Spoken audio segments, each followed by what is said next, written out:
et on va tout de suite parler reconnaissance visuelle. Pour ça, on va recevoir sur scène Médéric Chomel, VP Data et AI Acceleration chez Orange France, et Vincent Luciani, CEO et cofondateur d'Artefact. C'est une société spécialisée dans le conseil en transformation data et data marketing. Sa mission, créer de la valeur et de l'impact grâce à l'exploitation des données. Merci, bonjour à tous et à toutes. On est vraiment ravis avec Vincent d'être avec vous aujourd'hui pour vous illustrer concrètement, et puis comme on se doute que vous êtes assez fatigué après cette matinée, sur un cas d'usage très visuel, très concret, la transformation qu'on a mise en place chez Orange sur l'IA, notamment avec notre partenaire Artefact. Petite question, parce que je vais vous faire un petit cours de réseau télécom en 2 minutes. Attention. Qu'est-ce que cela? Je pense que normalement, pour tous ceux qui vivent hors de Paris ou sortent de Paris, vous avez déjà dû en voir de ces armoires. Il y en a 10 000 en France. Ces armoires, c'est ce qu'on appelle des points de mutualisation. Alors ces points de mutualisation, ça a été une très bonne idée du régulateur des télécoms en France, qui s'appelle l'ARCEP, et qui s'est dit, on va éviter de refaire ce qu'on a fait sur les lignes téléphoniques, sur le cuivre, où en fait, sur les lignes téléphoniques, il n'y a qu'un seul opérateur qui avait déployé le cuivre, c'était France Télécom à l'époque, Orange, et donc on avait un monopole, et on a toujours un monopole sur le cuivre. Et pour éviter cette situation de monopole, le régulateur s'est dit, je vais autoriser à tout le monde la capacité, la possibilité de faire de la fibre optique. La crainte, c'était qu'on voit fleurir dans toutes nos rues des poteaux dans tous les sens, des poteaux Bouygues, des poteaux SFR, des poteaux Free, des poteaux Orange. Ça n'aurait pas été très beau visuellement. Et donc, le régulateur a dit, en fait, sur une zone donnée, un seul opérateur va déployer la fibre. C'est pour ça que vous ne verrez pas 4 fils de fibre dans vos rues, vous n'en voyez qu'un. Vous voyez une seule tranchée, pas 4 tranchées. Mais en même temps, je donne la possibilité à tous les opérateurs commerciaux de vendre, de raccorder les clients. Et ça se montre concrètement dans cet élément, dans cette armoire qui s'appelle le point de mutualisation. Et donc concrètement, arrive d'un côté Internet, donc les gros câbles de fibre qui sont reliés à Internet. Et dans cette boîte, on va faire les branchements pour vous relier vous qui êtes de l'autre côté. Donc là, il y a un câble qui va de votre maison à cette boîte. Et nous, notre travail, quand on intervient sur ces éléments, c'est de mettre un fil qui va de la gauche vers la droite. Et vous voyez, en plus, on a fait des codes couleurs, c'est assez simple. Donc devinez quelle couleur est orange. Voilà, c'est facile. SFR est en rouge, Bouygues en bleu et Free en vert de mémoire. Voilà, en rouge, pardon. Donc, c'est ce qu'on fait. Mais ce qui est compliqué, c'est que vous voyez bien qu'il y a tous les opérateurs commerciaux, puis l'opérateur qui a monté cette boîte, qui peuvent intervenir dessus. Et généralement, on envoie des techniciens qui sont des sous-traitants. Et le problème, ça donne ça, la plupart du temps. C'est-à-dire qu'à force de rajouter des câbles et de ne pas forcément suivre les contraintes techniques, eh ben, ça se transforme dans ce qu'on appelle, d'un jargon très technique, un plat de spaghettis. Donc là, maintenant, je vous défie de retrouver ce qui relie votre maison à Internet. Si on doit venir réparer votre ligne, le technicien, il va devoir faire de l'archéologie, il ne va pas y arriver. Et donc la conséquence de tout ça, c'est que ça crée des problèmes. Et comme on déploie très fortement la fibre en France, c'est quasiment 3 millions d'installations par an, hein, donc c'est colossal, et ben on a beaucoup de plaintes déposées pour des malfaçons, en tout cas des opérations qui ne marchent plus. En 2021, on parle de près de 40 000 signalisations, en hausse de 14%, de plein de clients ou de communautés, de collectivités, parce qu'à la fin, ça ne marche plus. On ne peut plus relier les clients à la fibre. Donc quand vous commandez la fibre, ça peut mettre des semaines, des mois à ce qu'on vous raccorde, parce qu'il faudrait tout nettoyer. Là encore, le régulateur a eu une bonne idée. Il s'est dit, pour éviter ça, on va rendre obligatoire, à chaque fois que quelqu'un intervient sur ces éléments, de prendre une photo avant et après. Comme ça, on a un élément de preuve pour regarder, est-ce que quand tu es parti, tu as laissé dans un aussi bon état ou un meilleur état ou pire état que ce que tu as trouvé. Avec un triple objectif, vraiment de pouvoir contrôler ce qui est fait, de pouvoir envoyer des techniciens réparer s'il y a des problèmes, voir si on n'arrive pas à se mettre d'accord, mettre des pénalités à celui qui a mal fait le travail. Parce qu'à la fin, on a tous envie quand même que ces éléments soient propres et puis qu'on puisse raccorder facilement, puisqu'à la fin, on a quand même tous envie de vous raccorder, puisque c'est le meilleur moyen de vous facturer à la fin du mois. Mais c'est très bien d'avoir des photos, mais vous imaginez bien qu'on parle de 7 à 10 000 interventions par jour juste pour Orange. donc x2, 20 000 photos, on ne va pas embaucher autant de personnes pour les contrôler 20 000 photos. Et que là, faire de l'échantillonnage, ça aurait assez peu de valeur, puisqu'on a besoin de contrôler 100%. Donc vous me voyez venir, l'idée est d'utiliser l'IA et la reconnaissance visuelle pour traiter ces photos. Donc voilà, si on peut lancer la vidéo, ce que vous voyez sur votre écran, c'est donc l'application qu'on a construite qui s'intègre parfaitement dans le parcours du technicien de bout en bout.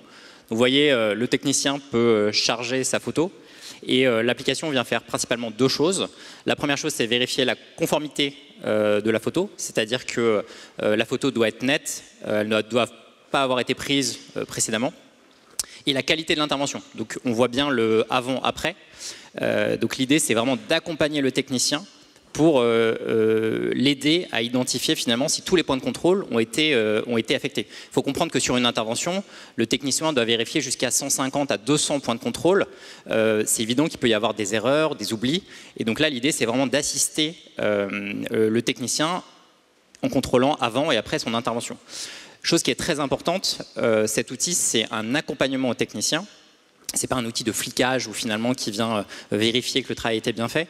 À chaque instant, et vous le voyez ici en bas, le technicien a la possibilité d'outrepasser, de bypasser finalement, et de dire si, je vous assure, l'intervention a été bien faite. Et donc on reviendra dessus.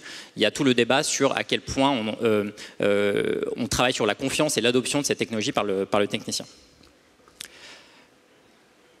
Alors, on va zoomer sur deux points importants. Le premier, c'est techniquement comment est-ce qu'on a fait pour faire ça, et le deuxième, c'est plutôt travailler sur le sujet de l'adoption. Alors déjà, sur la partie technique, il y avait un premier enjeu, c'était la rapidité. Le régulateur avait mis en place cette nouvelle régulation pour le 1er juillet 2022, donc on avait 9 mois pour mettre en place cette application. Et donc là-dessus, on a travaillé sur une accélération en utilisant ce qu'on appelle du transfer learning. Donc on a utilisé des modèles qui existaient déjà, notamment chez Orange, qu'on a adaptés. C'est-à-dire qu'il y avait déjà des modèles existants sur la connaissance d'image qu'on a adaptés sur finalement reconnaître en particulier cette armoire et ce fameux plat de spaghetti. Le deuxième aspect, c'est le temps de latence. Évidemment, quand on vient s'intégrer au parcours du technicien, il ne faut pas que ça prenne du temps au technicien d'attendre le résultat de la photo. On a vu des solutions du marché qui prenaient jusqu'à 7 ou 8 minutes pour traiter l'image. Ça, c'était impensable. Là, l'objectif, c'était de faire ça en moins de 3 secondes. Et donc, on a parallélisé massivement tous les calculs pour finalement pouvoir avoir une réponse la plus rapide possible. Le troisième aspect, c'est la précision. Et donc, vous en doutez, pour avoir une application précise, il faut lui donner beaucoup d'images, des images de bonne intervention, des images avec des interventions avec des points de correction. Et donc, pour ça, on a donné 80 000 photos à labelliser. Ça nous a pris 3 semaines.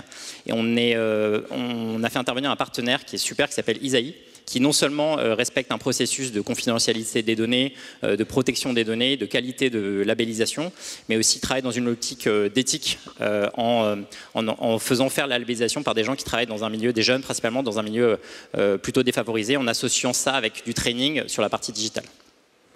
L'aspect qui était aussi très important, c'est la réplicabilité. Évidemment, chez Orange, il n'y a pas qu'un seul cas d'application où on va faire de la reconnaissance d'image. Donc là, l'idée, c'était de travailler sur aussi packager, ce qu'on appelle packager le code documenté pour pouvoir le réutiliser. Et ce qui est intéressant, c'est que ce produit, ce data product chez Orange, a déjà été réutilisé pour d'autres applications, notamment sur le domaine de l'intervention des techniciens en dehors de cette intervention précise. Enfin, le dernier aspect, c'est l'intégration dans le SI. Évidemment que cette application, elle doit respecter les protocoles de sécurité et notamment pas pouvoir être sur un domaine public et qu'on puisse vérifier tous les protocoles de sécurité pour y accéder. Alors maintenant, je vais zoomer sur plutôt la partie adoption. Alors, premier aspect, c'était la discovery. Donc nous, pour faire ça, on a passé beaucoup de temps avec les techniciens d'Orange pour comprendre finalement leur mode opératoire. Je vous donne un exemple. En fait, on s'est rendu compte que le flash n'était pas forcément activé par défaut, ce qui pouvait amener à avoir des photos sombres. Et en fait, on sait très bien que le technicien ne va pas forcément mettre son flash du jour au lendemain. Du coup, ce qu'il faut faire, c'est en avance de phase, bien comprendre que certaines photos vont être sombres pour penser à labelliser des photos sombres dans la banque d'images. Il ne faut pas mettre que des photos de bonne qualité, sinon ça ne représentera pas la réalité, on aura un biais au niveau de l'algorithme. Le deuxième aspect, c'est l'éthique. Donc on en a parlé avec Médéric. Le technicien a toujours la possibilité de bypasser. Un autre point qui était important sur l'éthique, c'est l'explicabilité. Le modèle montre systématiquement les différentes zones quand il y a un rejet. qui ont amené l'algorithme à prendre la décision d'un rejet. On ne laisse jamais le technicien finalement sans pouvoir le laisser, sans comprendre finalement d'où vient la décision, et cet aspect est très important. L'aspect suivant, c'est passer du temps avec les utilisateurs. Avant de lancer l'application, on a créé finalement une application de test. On a passé du temps avec 50 utilisateurs techniciens qui étaient volontaires pour pouvoir tester et prendre leur feedback. Et c'est là qu'on a compris un certain nombre de choses à corriger sur l'application. Voilà. Et enfin, sur la partie adoption, donc l'adoption finalement c'est ça, c'est passer du temps en avance pour comprendre finalement comment va être le parcours et peut-être quelles vont être les zones d'ombre à couvrir. La partie éthique, donc bien comprendre le moment où le technicien va vouloir bypasser, passer du temps au moment de l'adoption avec les utilisateurs. Et après, un point qui était intéressant qu'on voulait développer aussi, c'était sur le sujet de l'adoption. En fait, on s'est rendu compte, donc vous savez, il y a, sur certaines photos, il peut y avoir des photos qui sont mal labellisées, où le résultat ne va pas être bon. Il est soit ce qu'on appelle faux négatif, c'est-à-dire qu'en fait, il aurait dû être rejeté, mais il n'a pas été rejeté. Soit il est faux positif. Et là, c'est-à-dire que l'algorithme le rejette, alors que finalement, il aurait dû être bon. Donc ce modèle, soit en fait, il a des mailles trop fines, c'est-à-dire qu'il est trop serré et il retient des photos qui devraient passer, soit il a des mailles trop larges et il laisse passer des photos qui ne devraient pas être conformes, et donc on prend le risque d'une pénalité. En fait, au début, l'algorithme tel qu'on l'avait construit avait un taux de faux positif de 1 sur 4. C'est-à-dire qu'il y avait une image sur 4 qui était conforme et qui n'était pas acceptée par l'algorithme. Je vous donne un exemple. Donc Médéric vous a parlé des différents cordons. Une possibilité de malfaçon sur l'intervention, c'est que le cordon ne soit pas rebranché. Et donc là, il peut y avoir des cordons orange ou des cordons rouges. Si c'est cordon orange, bah, c'est pénalité pour orange. Si c'est cordon rouge, c'est pénalité pour free. Donc l'intervention est considérée comme conforme si le cordon orange est branché, et elle est aussi considérée comme conforme si le cordon rouge n'est pas rebranché. Et au début, on avait un sujet avec la reconnaissance sur les couleurs, et en fonction de la luminosité, les Pantones pouvaient ne pas être très identiques sur le orange et le rouge. Donc on a bien sûr amélioré le modèle, mais ce qu'on a surtout décidé de faire, c'est adapter les paramètres pour augmenter l'acceptabilité des faux positifs. C'est-à-dire qu'on a décidé d'orienter l'algorithme pour lui dire si jamais augmenter la taille des mailles pour avoir peut-être une performance un peu plus basse, mais pour éviter au maximum la situation dans laquelle l'algorithme allait contre la préférence du technicien. Et je pense que ça c'est un grand sujet, un grand learning pour nous, parce qu'on travaille beaucoup sur ces sujets d'adoption au sein d'Orange. Et en fait, on s'est rendu compte qu'il valait mieux baisser un tout petit peu la performance d'un modèle pour améliorer l'acceptabilité et l'adoption par le technicien. Et alors pour vous donner en conclusion quelques chiffres et quelques messages clés, hein, dans notre transformation, ce cas d'usage, c'est un des 150 qu'on a déployé sur les 2 dernières années.